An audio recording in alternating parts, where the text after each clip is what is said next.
च पापा यदुपाश्रयाश्रया शुद्ध्यन्ति तस्मै प्रभ विष्णवे नमः।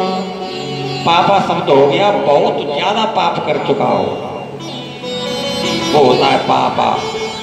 ये च पापा, इतने बड़े बड़े पापी, ऐसे पापा वो भी पुण्यात्मा बन गए। अब ये तो है महाराज, ये तो है भागवत का श्लोक। और अब आइए कि हाँ तुलसीदास महाराज जी क्या कहते हैं। तो भक्त का भजन करने से भगवान मिल जाएंगे? नहीं, हाँ राम जी मिल जाएंगे। कौन सी चाप आइए। अरे तुमरे भजन राम को पावे, तुमरे भजन राम को पावे। हनुमान जी, हाँ तुमरे भजन राम को पावे, तुमरे भजन राम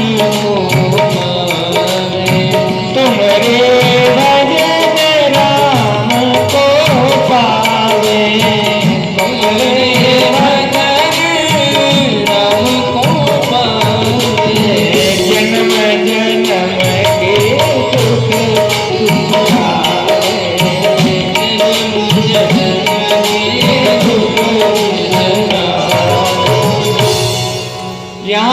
आचार्य सुखदेव जी कहते हैं कि इतने बड़े पापी यदुपाश्रयाश्रया, जो यदु भगवान, यदुवंश में जन्म लेने वाले भगवान के आश्रित जो उनका दास है, उस दास का चरण पकड़ लो कल्याण हो जाएगा। और तुलसीदास महाराज जी कहते हैं जो हमारे राम जी का चरण पकड़े हैं उनका चरण तुम पकड़ लो, हनुमान जी के चरण पकड़ लो, काम बन जाएगा। नहीं तो महाराज आगे की स्थिति का विचार करते हुए आचार्य महाराज सुखदेव जी कहते हैं, एक सुंदर बात बता रहे हैं। देखो वृंदावन धाम है, सौभाग्य से आपको ये धाम मिला है। यहाँ के लिए क्या कहा गया है आचार्य जी? यहाँ के लिए ये कहा गया है, अहो मधुपुरी धन्या बैकुंठा च गरी से बिना कृष्ण प्रसादे न क्षण में कमन तृष्टति। धन्य है वृंदावन की भूमि, जहां पर एक क्षण के लिए बिना श्री कृष्ण की कृपा के कोई ठहर नहीं सकता है। वहां तुम कथा सुन रहे हो। एक बार ब्रह्मा जी बैठे थे और ब्रह्मा जी भजन कर रहे थे। नारद जी ने कहा, हे ब्रह्मा जी, हे पिताजी, मैं आपको प्रणाम करता हूं, लेकिन आप भजन क्यों करते हो पिताश्री? बहुत अच्छी बात है, ध्यान देना। नारद जी ने कहा ब्रह्मा जी से, पिताश्री हम तो आज तक यही जानते थे कि आप ही सबसे बड़े हैं, आप ही जगत गुरु हैं, लेकिन आप भी भजन कर रहे हैं तो इसका मतलब आपसे भी बड़ा कोई है क्या? जबकि ब्रह्मा जी जगत गुरु कहलाने के योग्य नहीं है क्या? अरे हैं, ब्रह्मा जी का बना हुआ ये विधान है, उससे कोई टाल नहीं सकता है कोई देवता। तो ब्रह्मा जी जगत गुरु कहलाने योग्य हैं, लेकिन ब्रह्मा जी ने कान पर हाथ रख लिए। ब्रह्मा जी ने कहा, बस नारद, बेटा नारद शांत रहो, शांत हो। ये क्या कह रहे हो तुम? आज के कोई चेला गुरुजी से कहें कि गुरुजी हमारे लिए तो हमारे तुम भगवान, तुमसे बड़ा हम भगवान को नहीं मानते, तो उन्हें ये गलत फहमी तत्काल दूर करना चाहिए, भगवान की बात बताना चाहिए। ब्रह्मा जी ने अपने बेटा नारद से कहा कि नारद ये गलत कह रहे हैं, कान पे हाथ रख लिए, कहा मैं भगवान नहीं हूं, मैं उन भगवान को प्रणाम करता हूं। तस्मै नमो भगवते वासुदेवाय धीमहि यन्माया दुर्जयां मां ब्रुवन्तु जगद्गुरु। हे नारद जी, मैं उन भगवान को प्रणाम करता हूं जिनकी माया में मोहित होकर के तुम उन्हें न समझ करके मुझे जगत गुरु कह रहे हो। माम ब्रुवंत जगत गुरु। ठाकुर जी, ये कितनी विचित्र बात है। ब्रह्मा जी समझा रहे हैं कि मैं भगवान नहीं हूं, भगवान तो श्री कृष्ण हैं, भगवान तो श्री राम हैं, हम उनके दास हैं, उनके सेवक हैं। तब तो ब्रह्मा जी से नारद जी ने कहा, तो पितामह फिर ये बताओ, आपने इतना बड़ा संसार बना दिया और फिर भी आपको फुर्सत है भजन करने की? अरे लोग अपने एक घर का कमरा बनवाते हैं तो पत्नी कहती है कि किचन का मुंह इधर होना चाहिए, पति कहता है कि इधर होना चाहिए, बच्चे कहते हैं कि ऐसी होना चाहिए। अपना मूड खराब, इंजीनियर का मूड खराब, और किचन वहीं बन। और ऐसे समय तुम खबर करो कि वृंदावन आ जाओ तो वो कहते हैं अरे भाई यहाँ घर बन रहा है, कल से नक्शा पास नहीं हो रहा है। और जैसे तैसे नक्शा पास भी हो गया तो बार बार दूसरों को दिखा रहे हैं, सोम देख रहे हैं, भजन का टाइम कहाँ है? लेकिन हे ब्रह्मा जी, आप बताइए, आपने इतना बड़ा संसार बनाया और नक्शा पास हो गया, लेकिन आप एक क्षण के लिए भी मोहित नहीं हुए, फिर भी भजन कर रहे हैं। लोग तो एक घर का कमरा बनवाते तब मोहित हो जाते हैं, और आपने इतना बड़ा संसार बनाया है लेकिन फिर भी आप भजन करते हैं, संसार को बसाया है फिर भी आप भजन करते हैं, तो कारण क्या है? मुझे कृपा करके बताओ। बड़ी सुंदर बात ब्रह्मा जी ने कही है। ठाकुर जी, लिखने लायक कही बात है। ब्रह्मा जी ने कहा, बेटा नारद, ये संसार तो हमने बाहर बसाया है, भीतर तो हमने भगवान को बसाया है। और दुख और सुख वो ही देता है जो भीतर है, बाहर वाला कभी दुख नहीं देता है। नाव जब तक पानी में चलती है तो पार पहुंच जाती है, और जब नाव के अंदर पानी आ जाता है तो नाव डूब जाती है। जब संसार बाहर रहता है तो हम संसार से पार हो जाते हैं, जब संसार भीतर आ जाता है तो डूब जाते हैं। मैं भगवान का भजन करते हैं क्योंकि बाहर बसाया है, भीतर तो हमने कन्हैया को बसाया है। न भारती में मृषोपलक्षते, न वै कुचन में मनसो मृषागति, न वै ऋषि काण पतंत सत्पथे, यन्मे नौत्कंठिवता धतो हरि। नारद जी से ब्रह्मा जी कहते हैं, वत्स नारद, मेरी वाणी कभी मिथ्या नहीं बोलती है और मेरा मन कभी झूठा संकल्प नहीं करता है। मेरी इंद्रियां कभी कुमार्ग पर नहीं चलती हैं। ये क्यों? इसका कारण क्या है? क्योंकि हमने भीतर तो ठाकुर जी को बताया है हृदय में, इसलिए। अच्छा, गाड़ी उल्टी सीधी चलती है, भीतर बैठने वाला ड्राइवर चलाता है, और कोई कहे कि गाड़ी कैसी उल्टी सीधी चल रही है, सीधी रास्ता पर नहीं चल रही है। कभी कोई ड्राइवर कोई गाड़ी उल्टी सीधे चले तो आगे के लोग उसे रोक करके कहीं गाड़ी खड़ी कर, तो गाड़ी में हाथ घुसा कोई मारता है कि ड्राइवर को खिड़की खुलवा करके बुला दे रहा हो, कैसे गाड़ी ऐसी चलाई जाएगी? तो महाराज, हमारा मन कभी गलत संकल्प नहीं करता है, इंद्रियां हमारी कुमार्ग पर नहीं चलती हैं, और वाणी मिथ्या नहीं बोलती है। क्यों? कि इस गाड़ी के ड्राइवर हमने ठाकुर जी को बना दिया, इसलिए वो सीधी रास्ता पर ले जाते। और यदि संसार को हमने बनाया होता तो वो तो उल्टा सीधा खुद है तो खुद चलते। महाराज, जीवन है तेरे हवाले हो मुरलिया वाले, जीवन है तेरे हवाले मुरलिया वाले, जीवन है तेरे हवाले मुरलिया वाले।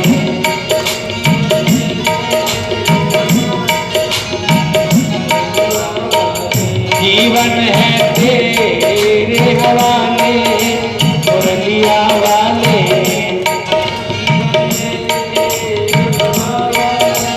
देखो ओ मुरलिया वाले, ओ मुरलिया वाले, हाँ हाँ हाँ मुरलिया वाले, हाँ मुरलिया वाले।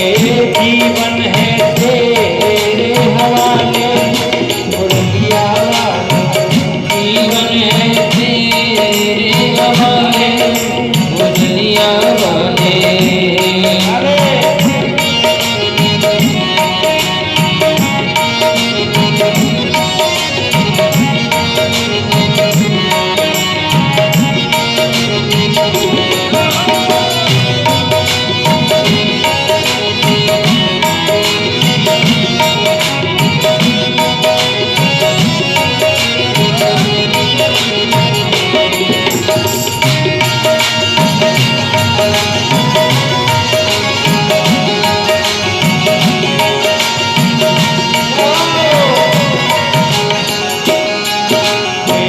अपने चरण का दास बना ले, अपने चरण का दास बना ले, अपने चरण का दास बना ले, दास बना ले, अपने चरण का दास बना ले, अपने चरण का दास बना ले, अपने चरण का दास बना ले।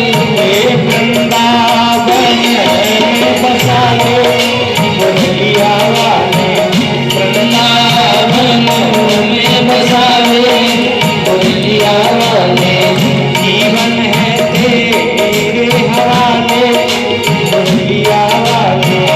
जीवन तेरे हवाले मुरलिया वाले।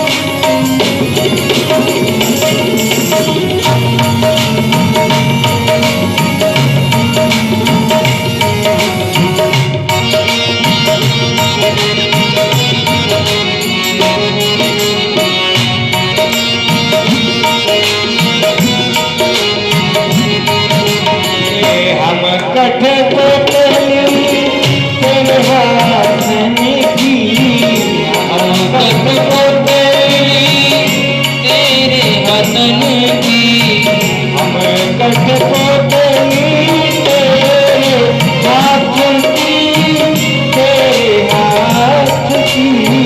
हम कठपुतली तेरे हाथ की। जैसे चाइना जाए मुरलिया वाले, जैसे चैना चैन जाए मुरलिया वाले। जीवन है तेरे हवाले मुरलिया वाले। जीवन है तेरे हवाले मुरलिया वाले।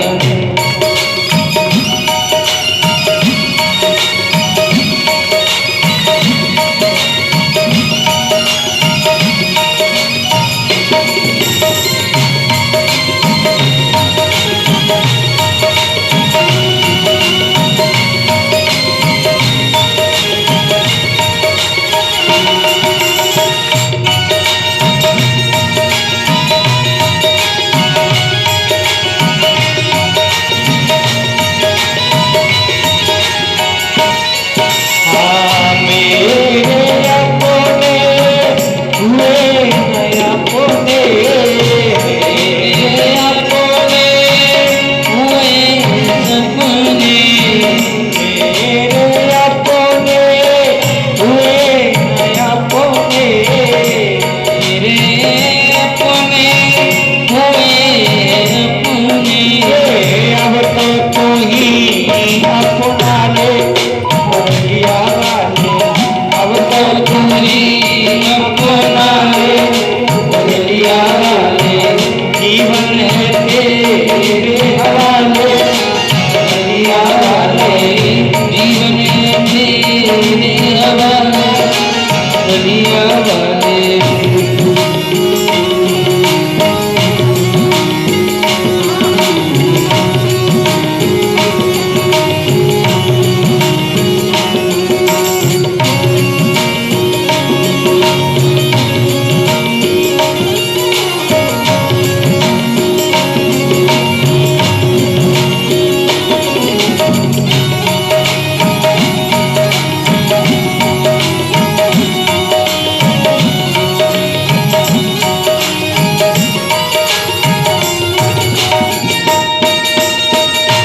लगा ले दुनिया वाले लगा ले दुनिया वाले जीवन तेरे हवाले दुनिया वाले जीवन तेरे हवाले दुनिया वाले जीवन तेरे हवाले दुनिया वाले।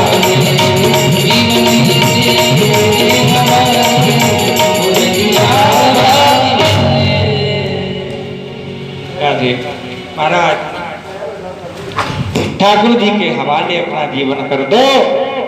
मेरी गाड़ी है तेरे हवाले, तू जाने तेरा काम जाने। महाराज महाराज ठाकुर जी के हवाले कर दो तो लहर लहर हर आप समारे। ठाकुर जी स्वयं संभाल लेंगे आपकी गाड़ी को, लेकिन आप उनके हवाले कर दो। तब उनके हवाले यदि आपने नहीं करी तो फिर आपकी गाड़ी पता नहीं कहाँ फंस जाए। ब्रह्मा जी कहते हैं मैंने गाड़ी के वो अपने ठाकुर जी के हवाले की। इसके बाद महाराज सृष्टि का जब सृजन हुआ तो भगवान नारायण की नाभि से कमल कमल से ब्रह्मा की उत्पत्ति हुई।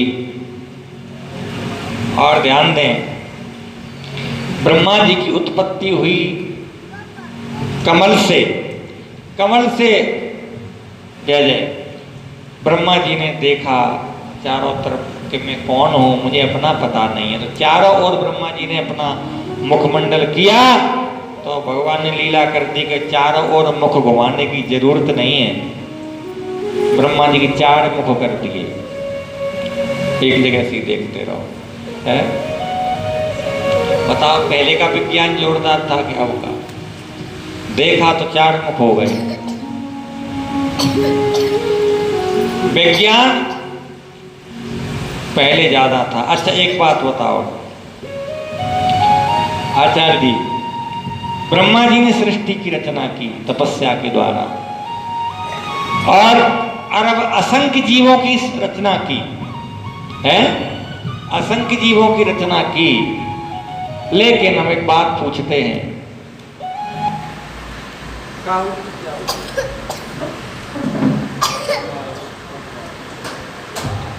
महाराज इतने असंख्य जीव हैं, मनुष्य बहुत हैं, न तो किसी की आंख बड़ी छोटी, न काऊ की आंख यहाँ लगी काऊ के अंतर से नहीं है, न नाक किसी की 2-4 आंख बड़ी है। सबके एक जैसे ही चेहरा, एक जगह से ही सब कुछ है। लेकिन फिर भी अपने व्यक्ति को लाखों में करोड़ों पहचान लो है। बताइए क्या ब्रह्मा जी ने विशेषता की है कि जिस पर नंबर प्लेट नहीं है? लाखों की भीड़ में पहचान लो। बताओ कान की जगह पर कान है, सब लोग अपना अपना नाप हो तो मुख से कान कितनी दूरी पे बराबर ही दूरी मिलेगी, है कि नहीं? लेकिन फिर भी करोड़ों में अपने व्यक्ति को पहचान लो, ये विशेषता है। और आज जो कंपनी या वैज्ञानिक गाड़ी बना रहा है उस पर नंबर प्लेट न हो तो आप पहचान नहीं पाएंगे कौन सी गाड़ी है। एक व्यक्ति कह रहे थे हमसे, हमने कहा गाड़ी आप लेना चाह रहे थे क्यों नहीं ली? वो ये कह रहे थे महाराज जी अब रुक गए हैं। हम सही बता रहे हैं, रुक गए हमने। क्यों? कि लेटेस्ट मॉडल, क्या कहते हैं उसे, लेटेस्ट, गलत नहीं बोल क्यों, अंग्रेजी में आती नहीं है, तो ये बताया कि लेटेस्ट मॉडल आ रहा है तो हम मतलब वही खरीदेंगे। क्योंकि तो हमने कहा ये क्या हो गया इस मॉडल में, ये पुराना हो गया, 5-6 साल पुराना। लेकिन हमें ये बात का बड़ा आश्चर्य होता है कि ब्रह्मा जी ने ये मॉडल कब बनाया था, आज तक लेटेस्ट मॉडल नहीं आया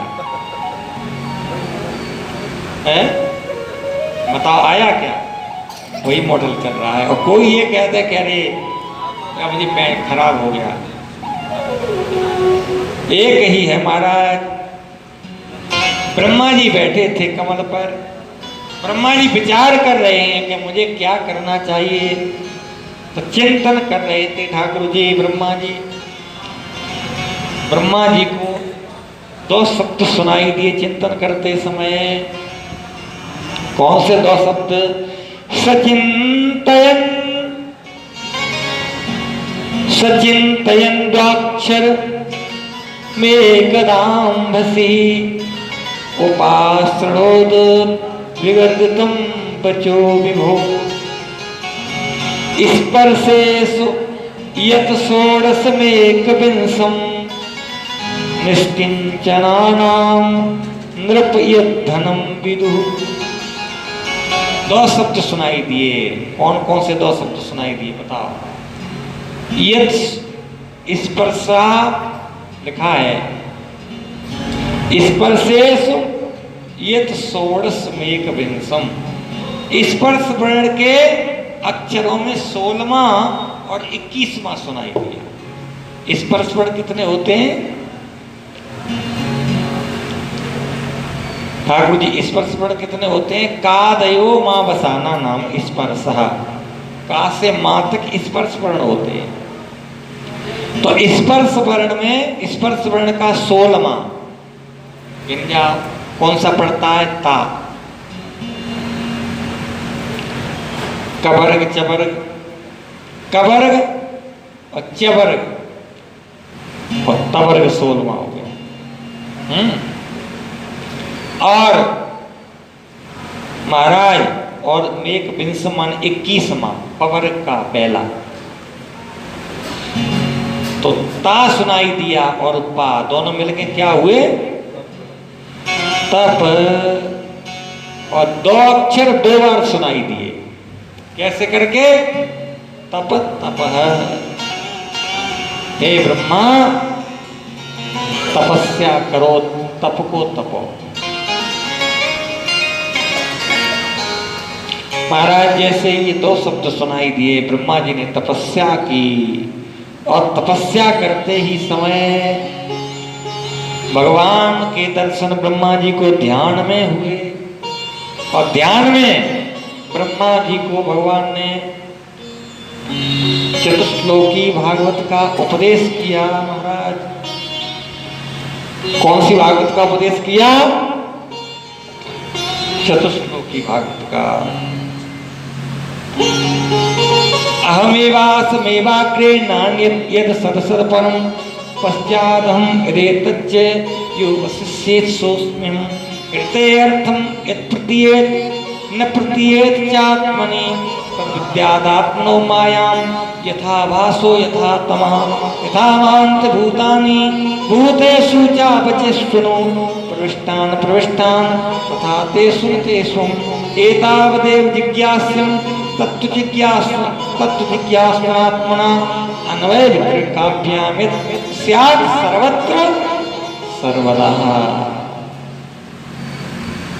4 श्लोक सुनाई दिए और 4 श्लोक में भगवान ने सब कुछ बता दिया।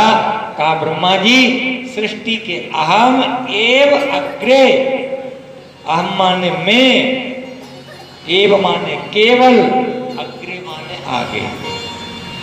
हम ही सृष्टि के पहले थे और हम ही सृष्टि के बाद में रहेंगे। तो बीच में कौन है? क्यों? पहले भगवान बाद में भगवान, तो बीच में कौन आ गया? ब्रह्मा जी भूल मत जाना, हम ही पहले हैं हम ही बाद में हैं, तो बीच में कौन होगा? बीच में भी हम ही हैं। तो फिर ये दिखा रहे हैं ये कौन है? तो भगवान ही है। लेकिन ये कैसे भगवान इन्हें हम माने? इसके लिए तपस्या करने पड़ेगी। उन्हें क्यों? कि हिंदी लिखा हो, हिंदी में कोई अक्षर कोई लाइन लिखी हो तो आप पढ़ लेंगे, लेकिन फारसी उर्दू में लिखा हो तो आप नहीं पढ़ पाएंगे। तो कैसे पढ़ेंगे? कि आपको उर्दू की पढ़ाई पढ़ने पड़ेगी। तो ऐसे ही ये भी सब भगवान ही है, लेकिन इसकी पढ़ाई पढ़ने पड़ेगी, तब दिखाई देगा भगवान। एक हमारे उड़िया बाबा से किसी ने कहा कि उड़िया बाबा, उड़िया बाबा हमें तो ब्रह्म ज्ञान हो गया। किसी ने कहा, उड़िया बाबा ने कहा ब्रह्म ज्ञान हो गया, तो एक बात बताओ कि तुम्हारी यदि कोई बड़ाई करता है तो कैसा लगता है? कि बहुत अच्छा लगता है महाराज। बहुत आनंद आता है जब कोई बड़ाई करता है। अच्छा, और जब कोई बुराई करता है तो कैसा लगता है? कि फिर तो बहुत बुरा लगता है।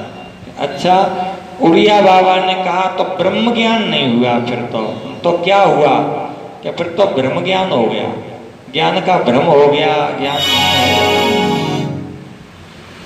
क्यों? कि भगवान इधर में कैसे ऐसे समझ लीजिए कि जैसे गेहूं बोया जाता है ना, गेहूं, और जब गेहूं बोते हैं तो क्या होता है? गेहूं होता है, उस समय बोते समय गेहूं होता है, और जब खेत में जब फसल पक जाती काट करके लाते हैं, हे भगवान ऐसी कृपा करें कि फोन के टावर गिर जाए आंधी में। उनको देख ली हमको मना करते हैं।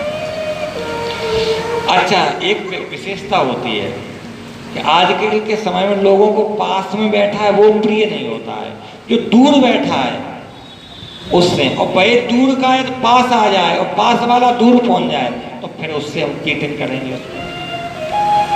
पास बैठा है तो उससे मतलब नहीं, दूर बैठा है उससे हम संपर्क जोड़ेंगे। कैसे कि जहाज चल रहा हो तो पानी में नहीं कहीं डूब जाए, तो कम से कम कथा में बैठे तो कथा ही सुन लो, फिर तो ये तो रहेगा ही, रात में रहेगा, ये तो अच्छी व्यवस्था है। तो कहने की बात ये है, और ये कथा के लिए आए तो कथा ही सुन लें, सोए वो तो फिर मतलब कारण।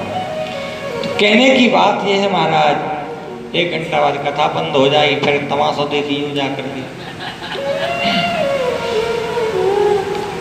कहने की बात यह है, ब्रह्मा जी एक बात कहना चाहते हैं, भगवान ब्रह्मा जी से एक बात कह रहे हैं कि जब बोया जाता है तो क्या गेहूं, जब पक करके फसल आ जाती है तो क्या होता है?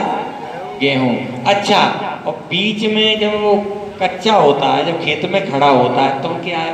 वो गेहूं। लेकिन उसे पूरा उखाड़ करके उसे भले ही पेर दो, लेकिन गेहूं का एक दाना आपको उसमें नहीं मिलेगा, लेकिन फिर भी उससे कोई घास नहीं कहेगा, उससे कोई चारा नहीं कहेगा, भले गेहूं नहीं दिखाई दे रहा है, उससे भी लोग गेहूं ही कहेंगे। क्यों? कि गेहूं ही पहले था और गेहूं ही बाद में रहेगा, इसलिए बीच में हरा भरा दिख रहा है, भले चारे जैसा है, घास जैसा है, लेकिन है वो गेहूं। तो देखिए, पहले परमात्मा और बाद में भगवान, बाद में भी वही है, लेकिन अभी ये हरी भरी फसल, लाल पीली काली ये सब दिखाई दे रहे हैं, ये भी परमात्मा ही है, लेकिन अभी ये कच्ची फसल है भगवान ही। और जब ये तपस्या करोगे, यानी वो पढ़ाई पढ़ोगे, तब इसमें भी गेहूं ही परमात्मा ही नजर आएगा।